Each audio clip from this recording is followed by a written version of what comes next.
podem pegar a própria figura e depois a gente vai pegar essa zona que a gente estava aqui de recuperação quando a gente voltar lá para a equipe que vai trabalhar com a parte de recuperação e vamos voltar nessa parte para analisar algumas coisas. Tudo que a gente andou é zona de uso extensivo, tá? Por quê? Porque a maior parte do parque é vegetação em sucessão secundária, tá? O que vai caracterizar a diferença da vegetação para esta pequena porção aqui em zona primitiva? Se nós pensarmos numa lógica, é quase que impossível a gente conseguir determinar um círculo, né? Um círculo exato aqui, aqui a vegetação ela é... Então foi o quê? Foi uma área onde as pessoas que vieram aqui fazer o levantamento conseguiram identificar algumas espécies que, teoricamente, lá naquelas áreas não apareceram. E que espécies são essas?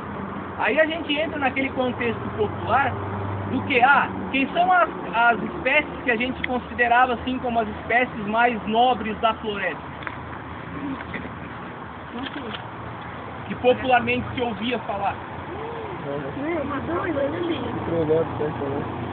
Ou que vocês já ouviram falar? Boa! Quem são?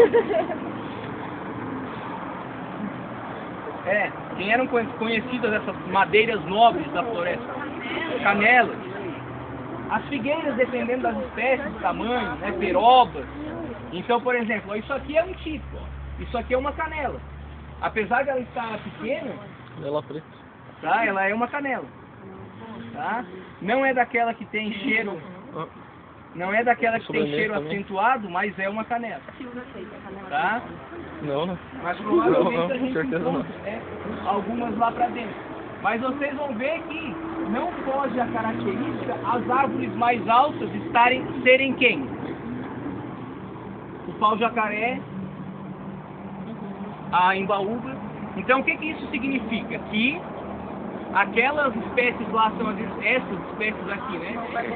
São as espécies pioneiras que colonizaram as áreas e agora está nascendo então a vegetação, a sucessão secundária. Por exemplo, essas canelas aqui são plantas que quem faz a dispersão são animais. Tá? Não existe outra forma senão por eles. Essas plantas aqui que são as leguminosas, como o pau-jacaré, o fruto é uma vagem, então elas dispersam sozinhas, né? O fruto abre.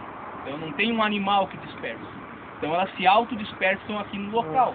A embaúba, por exemplo, ela dá um fruto comprido que quem faz a dispersão são morcegos.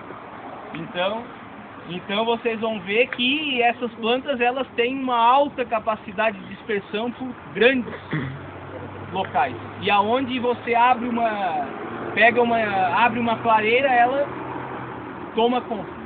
Tá? Então isso é um indicativo de área, quando a gente chama assim, né? Área onde você faz quando a gente vai fazer aí na prática, né? Quando a gente vai fazer uma perícia, por exemplo, né? Houve supressão de vegetação, né?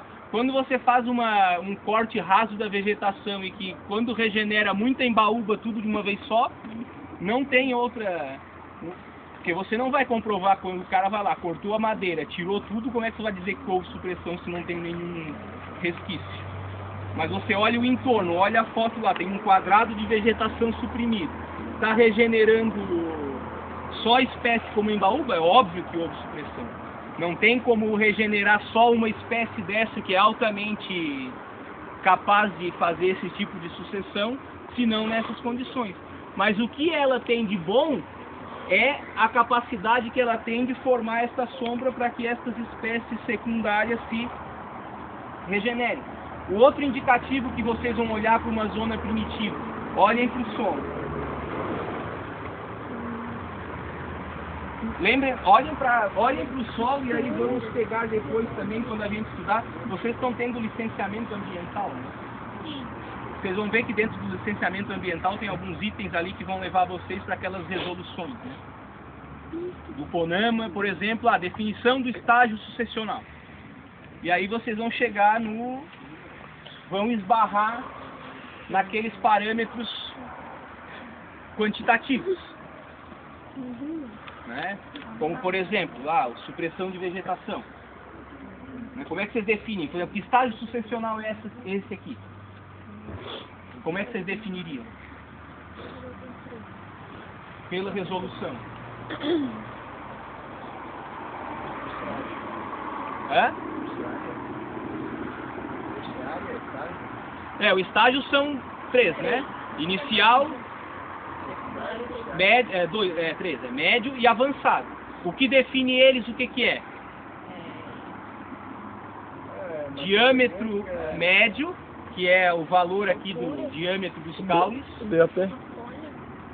Área basal média por hectare, que é o valor disso aqui extrapolado por área, e altura média. Agora, para fazer isso, vocês teriam que pegar e sair medindo. Tá, isso aqui é médio. Hã? Mas é feito por Mas estatística, é né, professor? médio, Logicamente, não é né? avançado. É feito por estatística, né? É feito por estatística. Nós vamos fazer depois na parte do manejo florestal. Tá? Aí vem uma questão, mas não é só isso. Por quê? Porque é justamente isso aí é por amostra. E numa área dessa aqui que está completamente alterada, onde eu tenho uma coisa muito heterogênea, de que forma? Eu tenho árvores pioneiras muito grossas e outras árvores muito finas. Isso aí estatisticamente é uma porcaria. Por quê? A média vai lá para baixo. A média vai ficar horrível e a variância vai ficar Gigante. lá em cima. Ou seja, a suficiência amostral, Zero. tá? Então essa aí, ó, esse é um problema. Qual é que seria a saída? Podemos definir, por exemplo, um estágio sucessional com base nos parâmetros qualitativos que a própria resolução CONAMA traz. Quantidade de serrapilheira. Ó, serrapilheira é isso aqui. Tá? São as folhas que caem dos indivíduos, tá? Dos indivíduos que compõem o dossel da floresta e que caem, que se acumulam no solo. Então, por exemplo, comparado numa área que é bastante degradada e que não tem nada, isso aqui já começa a modificar. Então eu não posso dizer que isso aqui é inicial. Já é no estágio médio para cima, tem que avançar. Em comparação com aquilo que nós estávamos lá no Maricá, por exemplo. Tá? Da mesma forma eu tenho um outro indicativo, que é a presença de epífitos. O que são epífitos? Bromélias, orquídeas. Tá? Aí vem um outro problema, isso aqui é uma área que foi extremamente alterada. Aí eu vou olhar, mas não tem nada, então é... Bom, isso aqui foi uma área que o pessoal vinha aqui e roubava as bromélias e as orquídeas. Então, consequentemente, eu não tenho ele como indicativo. E a resolução do CONAMA lá, né, a 004, presença de epífitos, bromélias, orquídeas, abundante ou ausente. Então isso aqui eu não tenho. Tá? Então, esse é um indicativo. Então, com relação a esses parâmetros, eu consigo definir. Então, essa definição de zona primitiva, ela está baseada no quê? Nesse critério que vocês têm ali, ó. Grau de conservação da vegetação. Mas por quê? Por apresentar espécies mais de estágios avançados da vegetação. Porque essas espécies de canela aqui, ó, eu só vou encontrar em estágios mais avançados. E aí a resolução, ela prega muito o quê? O parâmetro quantitativo. E aí é que onde vem essas discussões, onde a gente tem problema nos licenciamentos. E sabe qual é o nosso maior problema? A amostragem. Não é problema. Tá? Recentemente eu falei, por que o nosso problema é a amostragem? Daí nós vamos discutir isso. Geralmente vão se fazer as amostragens no licenciamento e as pessoas vão fazer a amostragem na borda da mata. Por quê? Preguiça de entrar. E é justamente na borda da mata aonde eu tenho a maior heterogeneidade. Que é justamente aonde eu deveria não amostrar. Então, se eu amostro, deixo o efeito de borda de lado e amostro a parte central, eu consigo pegar o real estágio de desenvolvimento da mata. Aí eu consigo ter a real representatividade do estágio de desenvolvimento. E aí eu consigo fazer essa definição aqui. Tá? Então essa é a questão que a gente tem com base nesse desenvolvimento do grau da vegetação e o porquê que eu tenho essa zona primitiva aqui nesse formato meio inusitado no meio de uma área curiosa aqui, de uma zona extensiva de áreas assim alteradas. Tá? Então, vamos seguir aqui para ver o... Porco, salame.